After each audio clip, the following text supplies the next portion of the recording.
What's up, YouTube? What we doing today? So I was just out and about. I'm like, I haven't really been posting on YouTube, and I need some content. Y'all already know I've been trying to get new content for y'all. I don't want to do the same thing that everybody else is doing because it's already played out and what I look like hopping onto a trend that's been dead. Anyways, my first time dating a girl, and how the fuck did that go? Oof, child, it's some tea up in this motherfucking story, so be prepared. Go get your motherfucking stacks, ho. Okay, I know gang is hungry and y'all motherfuckers is finna go eat. Okay, yeah. Y'all need to get lit with me. Y'all, I just seen this girl walking behind me. I'm not even gonna hold y'all, she was kind of fine, but she looked like she's a minor. So next caller. As soon as I find where I put my weed, I got y'all. Finna lick this motherfucking stale ass Rillo. Y'all probably gonna hear a motherfucking crack, so don't even try to come in my neck. One thing about the Rillo, them hoes gonna be stupid in a motherfucking bristle pad hoe. If you're wondering, yes, I'm already high. What the fuck I'm gonna be sober for? Okay, and period, because one thing about me, I'm gonna pearl my shit every motherfucking time. Everybody know, don't play with me when it come to blunt rolling, because bitch, I'm gonna roll that shit. I don't give a fuck. Don't mind my hair, I do get that bitch done. Thumbnail. Y'all haven't been seeing me. I know y'all been missing my vibe. Y'all been missing my vibe. I know y'all been missing my vibe. It's okay, because I'm talking too much. Bye, y'all. I'm finna see y'all in the video.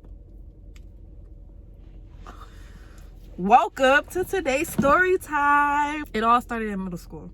All right, so you know how like in middle school everybody is trying to basically figure themselves out after elementary school and shit like that. We be thinking we grown, but we not really grown and shit like that. Well, not me, because I didn't have to figure myself out. I already knew what I liked, but it was just because of the fact, you know, with the time period that I was growing up in, a lot of people make fun of you for if you like girls and shit like that, or if you like guys and shit like that. Like, it was bad both ways. Like, motherfuckers was gonna clown you, they was gonna start rumors, they was gonna, you get me? Like, that was just middle school. So in middle school, I wasn't an open bisexual. My closest friends knew that I like girls, but everybody else, they just never, you know what I'm saying, unless like they were around and they seen some shit. But wasn't an open bisexual because of the fact I just didn't have the confidence to actually sit there and say like, yeah, I like girls. Like, that wasn't something everybody at my school was like doing. You had a couple of people that be like, oh yeah, this, that, to the third, and even majority of the school would talk about them for being open with themselves. You know what I'm saying? So I just wasn't an open bisexual. So in middle school, one of the people that I actually was beefing with was my ex-girlfriend. So y'all know how I told y'all, like, in school, like, everybody would just talk about me and like I just whatever the fuck. So boom, bada bing. One day, me and her just decided to put our differences to the side. So one day, I had a friend that was a mutual friend of hers, and she was just, I don't even remember who it was, but she was just like, oh, y'all need to just talk to each other because like she said she don't have no problem with you. And I'm like, oh, but she was just talking shit about me. Like, what you mean she don't have no problem with me? And she's like, nah, she just told me like she's cool, like she don't even know why y'all not talking, this, that, to the third. So, you know, I remember it clear as day. We was like at this school picnic function, like all the classes were outside. It was something we would do every Friday. So, you know, that's when that Friday, old girl got us to like actually stand there and like talk to each other. And I was like, oh, what's up? And she was like, oh, what's up? You know, it wasn't really too much of a conversation because, mind you, we was beefing, we was talking about each other, you know, we wasn't cool with each other, this, that, to the third. So from that day forward, we just slowly merged together and created a bond. Right, sometimes you just gotta put things to the side, y'all. I'm telling you, because I really don't even like, I was told that she was talking about me, but I had no proof that she was talking about me. But because I didn't have no proof and everybody already didn't like me, I just assumed that she was talking about me, you feel me? And she most likely started talking about me because I was talking about her, and that's what really caused the situation. I don't know 100% because I didn't really get into detail with her about it. Like, when we became cool, I really just gave up on it because it was just like, okay, whatever. Besides the point. So I would say after that day that we was talking, you know, we was on Kick. When I was in middle school, Kick was motherfucking popping. Don't mind them people in the background.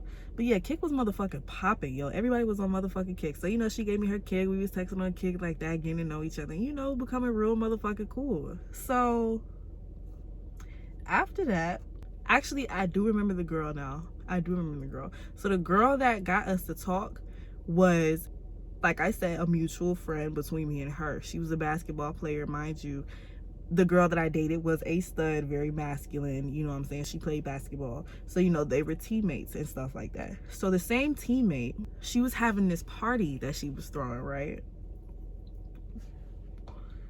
So, you know, I'm like, okay, cool, who gonna be there? Because at this point in time, I was very antisocial. I didn't like talking to people. I still don't like talking to people, but I could talk now, depending on if you're interested or not.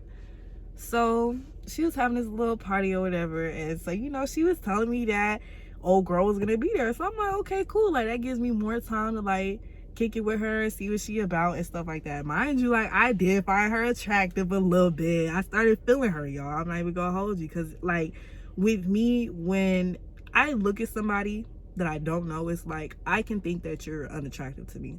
But when you get to talking and you're telling me all this stuff about you, and just like stuff that you did in life and like things that you want to do in life, it turns me on. It's like you're no longer unattractive, you're very attractive. I'm kind of like a sapiosexual, I think that's what you call the mind games. Like I love mental strength, you feel me? Like I love people that can give me knowledge for me to put back into the world. And that's kind of what she was really giving me, you know. Not saying that it played out exactly like that, but you know, she was a different type of vibe and I wasn't used to that, so I was really fucking with it and it drew me to her. So we get to the party and, you know, bad awkward or whatever, we chilling. And you know, the later it gets, everybody want to start acting a motherfucking fool and shit. So we started playing games. Like we was playing Ding Dong Ditch and like Manhunt. That outside games. Y'all, this generation probably don't even know about that. If y'all don't know what Manhunt is, next caller. Anyways, after we was outside playing them outside games and shit like that, we came inside and niggas started playing Truth or Dare, 7 Minutes in Heaven and shit like that, you know what I'm saying? So, you know, throughout the night, everything was going good. Speeded up the story. Mind you, that night, everybody was trying to get their sleeping arrangements together and shit like that. So, you know, everybody trying to figure out where they gonna go and who get what room, who gonna be with who and shit like that. As soon as everything started going good, everybody going to sleep, the lights are off and shit like that, I had this really, really bad feeling in my chest. Something was telling me that something wasn't right, as like I'm enjoying this moment, because me and old girl, like we laying side by side, like, and then, you know, I rolled over with my little fast ass and, you know, and she was touching on my booty or whatever. But throughout that moment, I'm like, something doesn't feel right. Like something is very, very off. Now, mind y'all, my mom was very fucking strict. My dad was very lenient. I think that's the right word. My dad was very lenient. He didn't really care. Like, he cared, but he didn't really care as much as my mom. My mom, she basically would keep me in a cage and shit like that. So I just had this really, really bad feeling that I needed to check my phone. I always kept my phone on D&D because of the fact my mom will always fucking call me. She will always call me. Even if it was for nothing, she would just always call me. So mind you, my mama knew I was going to this party. My brother dropped me off at this party, but I don't know why she was tripping. Anyways, I checked my phone and I see that I had like 30 missed calls. I had like 15 from my mama, 15 from my brother. I had like 45 messages and shit like that. So at this point, I'm starting to spaz. I get up. I'm like, bro, what the fuck? So I go over. I answer the phone. My mama was tripping off of something. I don't even fucking know. I think she said, I just wanted to make sure you were okay, but you didn't answer the phone, so now you gotta come home. For some fucking reason, she didn't want me at the party anymore, so I had to get the fuck up and go home. And that shit ruined my night, and I was like so fucking pissed off because me and old girl finally had our moment alone. Because mind you, me and her couldn't really hang out together because her mom just was on some stupid shit sometimes. And this is where the story starts to spin. Big hit for that one, because y'all need to pay attention to this next story. After me and old girl got closer together, you know what I'm saying, we decided that we wanted to take it further and start hanging out, spending the night over each other's houses and shit like that. Like I told y'all, my mama was strict. Somehow, some way, our moms meet. They love each other. They get each other's numbers and stuff like that. You know what I'm saying? My mom, she didn't really have an opinion on old girl, except like, oh, she's a basketball player. But she didn't really have an opinion of her because of the fact she was very quiet. She didn't say too much. My ex-girlfriend, her mom loved me when she first met me. When I got to spend the night over my ex-girlfriend's house for the first time, I honestly felt like the perfect person in the world. Despite everything going on at school and shit like that, people saying whatever the fuck they had to say, I finally found like I connected with somebody. You know what I'm saying? I really just wanted to make sure like this friendship went really well. But once again, like I said, I'm attracted to mentalities. You know what I'm saying? When I first met my ex-girlfriend, I didn't think she was attractive. I didn't. But just growing with her mentally, because I wasn't a good person, you know what I'm saying? Like, she probably wasn't in her best state of mind, but she wasn't a bad person. To me, she was good. But, you know what I'm saying? Like, we got to grow together mentally. So every day, it was like I had more of attraction to her, and it got really, really strong. And I just always wanted to be around her. She really was like a best friend to me at the time. So the first time I go to her house, it's me, her, and a friend of ours. We're gonna call her Bear. So it was me, my ex-girlfriend, and Bear when I had first went over there, because, you know, my mama would never let me spend the night over nobody's house by myself type shit. So, you know, we all just chilling there, you know, things pop off with me and my ex-girlfriend right in front of Bear, because I didn't give a fuck. It wasn't nothing major. We was just like touching on each other and hugging and stuff like that. We went downstairs and her mom was upstairs with the kitchen and stuff and shit like that. So we technically was in the basement. Yeah, basement. So we were downstairs. It's this dresser in the basement, and my ex-girlfriend, she sits on top of it. And so, you know, I'm going between her legs. I was just like on my phone and she was on her phone. You feel me? Like, she's on the dresser, I'm standing up, and I'm just in between her legs type shit. But we on our phone. I'm looking at her, she's looking at me, but we on our phones type shit. You know what I'm saying? It wasn't nothing out of the ordinary, but whatever. Mind you, we had the music blasting. So we didn't even hear that her mama had came down the steps. So she's like, oh, let me talk to you right quick after we turned the music off. So I'm like, okay, that was kind of awkward. How long has she been standing there? Boom. So she go out. She out there mad long. So I'm like, what the fuck is going on? Like, she's been talking to her for a minute. Like, did she get in trouble? Like, what's finna pop off type shit? So she come back in. She's like, oh yeah. She said she didn't like how you were standing in between my legs, and it just wasn't normal for her. And I'm like, that's kind of awkward. Like, now I don't know how to act, because what if her mom was like, you know what I'm saying? But her mama let it slide. Okay, cool, whatever. After that first time, we didn't get caught doing nothing. But later on down the line, my ex-girlfriend would always get into it with her mom. At this point in time, my ex-girlfriend had got her phone took by her mom. And so, you know, my ex-girlfriend would always sneak a phone. She'd always get another phone, somehow, some way. She would always get another phone, and her mom would never know how she got another phone. So her mom would basically always be looking through her stuff type shit. So one day, she's texting me on Kik, and I see that she leaves me on R. So I'm like, why the fuck is she leaving me on R? So I keep texting her, I'm blowing her shit up. I don't never blow people's phones up, but I was blowing her shit up. And she's leaving me on red. So I'm like, that's weird. Okay, let me stop texting, because maybe her mama walked in. That's what came to my mind after she left me on R. I'm like, maybe her mom came in and she's looking at the messages. Excuse me, I'm looking for my tweezers. Next thing you know, I ain't get no text back. I see her at school the next day, and she's like, yeah, my mom went through my phone. She seen the messages with me and you, and she ended up finding the letters. Me and my ex-girlfriend will always write to each other throughout the day. You know, just positive stuff, telling each other like our future with each other, and, you know, just keep your head up and just stuff like that. We just will always write in notes, even if it was, what are you doing? You know what I'm saying? Like, if we didn't have service in the school, we get somebody to give each other the note throughout the day. Like, just little cute shit like that. My mom found the notes too. So she ended up calling my mom. She was explaining everything to her. She was telling her how she didn't want me back over the house. And if my ex-girlfriend went somewhere, then she was gonna call my mom and let her know that my ex-girlfriend was there, so I wouldn't be taken there. You know what I'm saying? And my mom was totally down for it. Like, my mom was a Christian as well. And she just didn't like the idea of it, and she was just tripping. She ended up coming to me on one night and was like, well, later that night, and was like, So you like girls.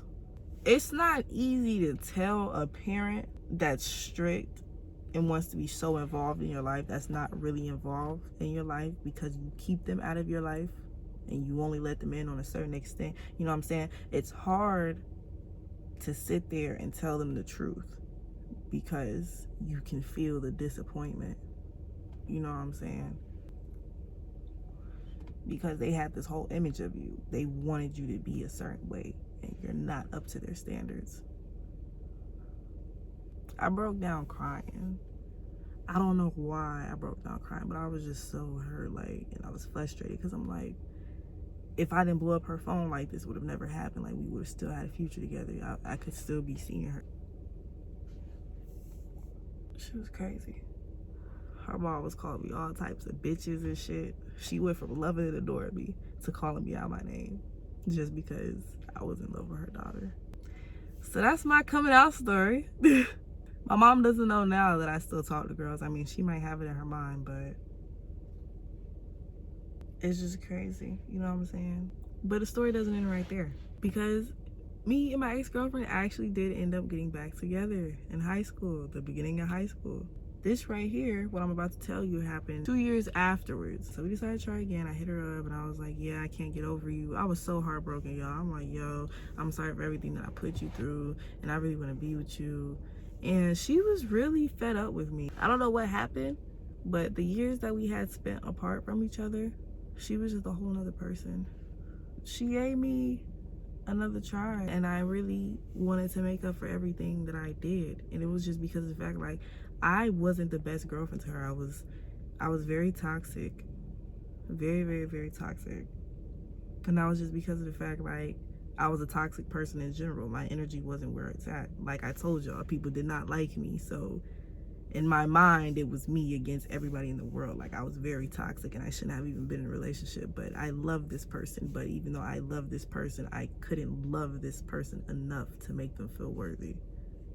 You know what I'm saying? I didn't tear her down. None of that. I wasn't abusive. I just, you know, wasn't so supportive. You know what I'm saying? It was always about me. It was always, well, I feel some type of way and I don't care about how you feel. That's how it was. It wasn't me shaming her for anything. You know what I'm saying? It was just making her feel like she wasn't important enough. So I was trying to make up for all of that.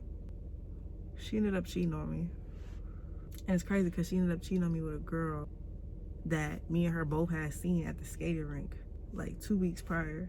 Talking about some, oh yeah, that's my ex-girlfriend. I ain't never been no insecure, jealous ass bitch. You know what I'm saying? They gave each other a hug and I was just like, okay, that's an ex, whatever. 2 weeks later, I post on her Instagram page that I gave her.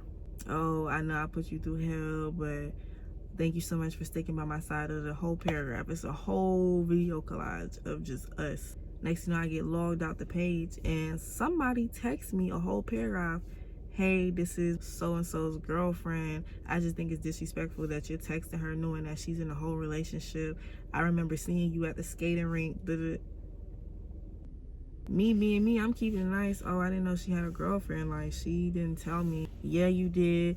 She told you. Trying to make me seem like I was knowing this bitch was in a relationship. I basically just let that shit go. I got back into the account and I changed everything on that shit. I texted her and I blocked her.